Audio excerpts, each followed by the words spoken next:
Veneto, dove oggi abbiamo organizzato questa iniziativa. L'abbiamo organizzata perché, insomma, chi è qua lo sa molto bene, con la pandemia da coronavirus tutto il comparto del turismo a Venezia è collassato. A Venezia il turismo è una vera e propria industria in cui lavorano migliaia e migliaia di lavoratori e lavoratrici, sottolineo. E in tutto questo ultimo anno, quando anche sembrava che a un certo punto l'estate scorsa riprendeva, ma poi c'è stata la seconda ondata. Adesso non sappiamo cosa succederà, ma appunto è un anno che questi lavoratori, queste lavoratrici non ce la fanno più a vivere, a sopravvivere con quello che viene loro dato. È vero che c'è il blocco dei licenziamenti, però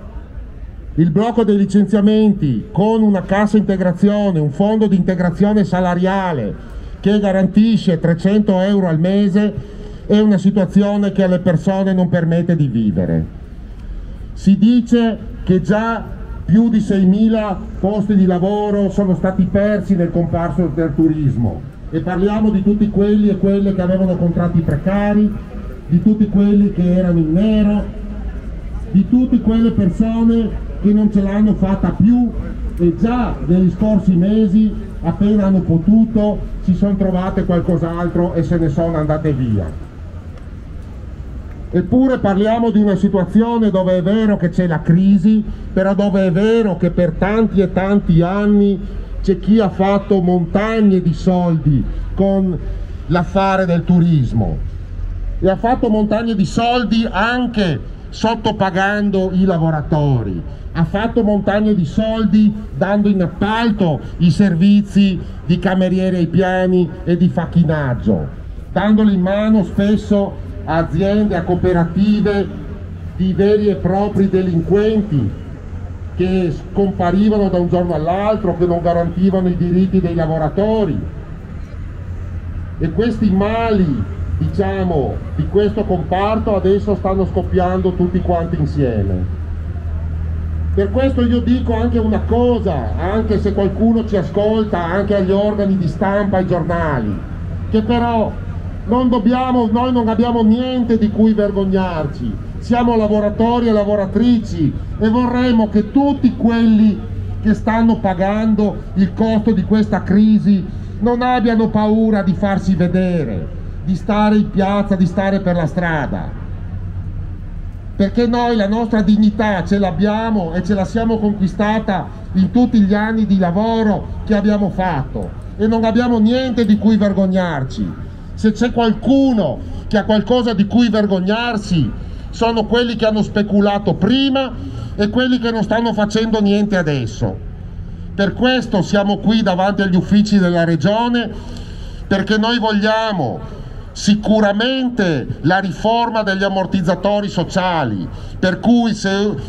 migliaia di lavoratori vengono lasciati a casa devono avere il diritto di vivere,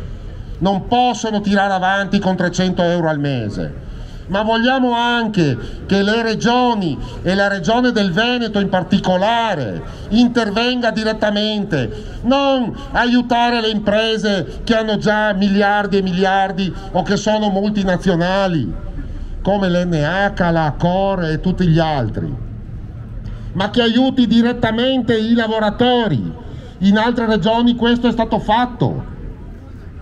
per cui che se la cassa integrazione, questo maledetto FIS non basta, che almeno anche la regione dia direttamente degli aiuti ai lavoratori, altrimenti si farà il gioco delle aziende che già adesso si stanno preparando a fare di tutto per ridurre il personale,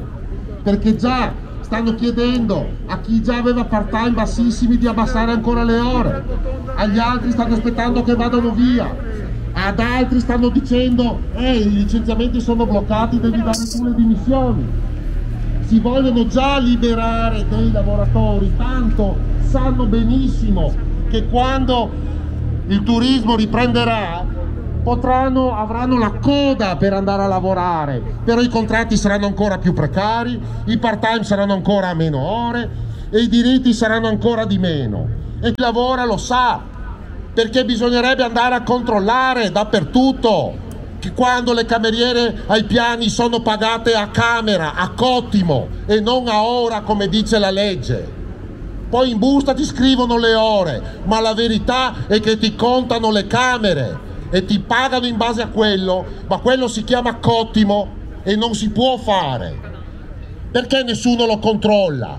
Ma nessuno lo controllava mai neanche prima, e non è che questa cosa è cominciata adesso, questa cosa è tanti e tanti anni che esiste. Allora sono cose molto semplici, ma il fatto che siano semplici non significa che siano meno vere. Non serve fare tanti discorsi complicati. Bisogna avere il diritto di vivere fin quando la situazione non riprenderà.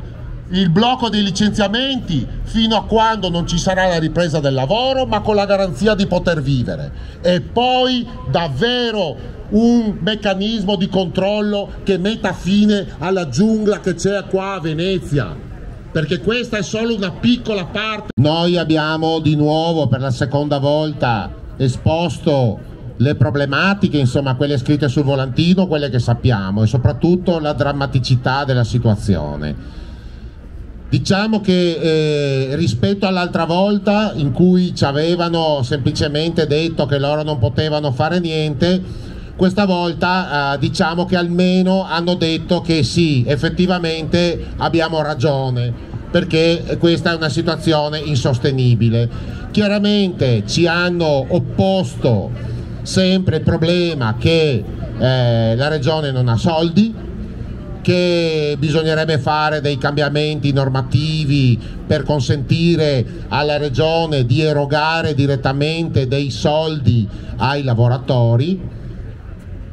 ma ovviamente noi gli abbiamo risposto: non è che stiamo parlando di una situazione normale, stiamo parlando di una tragedia, di una situazione, di un'emergenza mondiale, e che poi in questa città è particolarmente grave, ma come in molti altri posti, ma rispetto a questo comparto.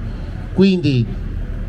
diciamo l'impegno che loro ci sono presi è quello chiaramente di provare a vedere, individuare quali potrebbero essere le forme per comunque dare un sostegno diretto ai lavoratori. Ovviamente non ci facciamo certo illusioni, però diciamo che credo che questa cosa ci dà un po' anche il senso del fatto di venire qua, di stare fuori, come dicevo prima, di non vergognarsi, di non pensare che ognuno si deve arrangiare da solo e via dicendo, ma di venire comunque a rompere le scatole per avere ciò che ci spetta, dei subappalti e del fatto che anche loro della Regione, insieme a tanti altri, in tutti questi anni se ne sono sempre fregati del fatto che appunto le cameriere venivano sottopagate, che c'erano gli appalti, che c'erano aziende di delinquenti e tutto quanto, il nero eccetera, che i contratti a chiamata in realtà sono contratti che servono a coprire lavori in nero, per cui se arriva il controllo ti ho chiamato oggi e se no ti pago fuori busta.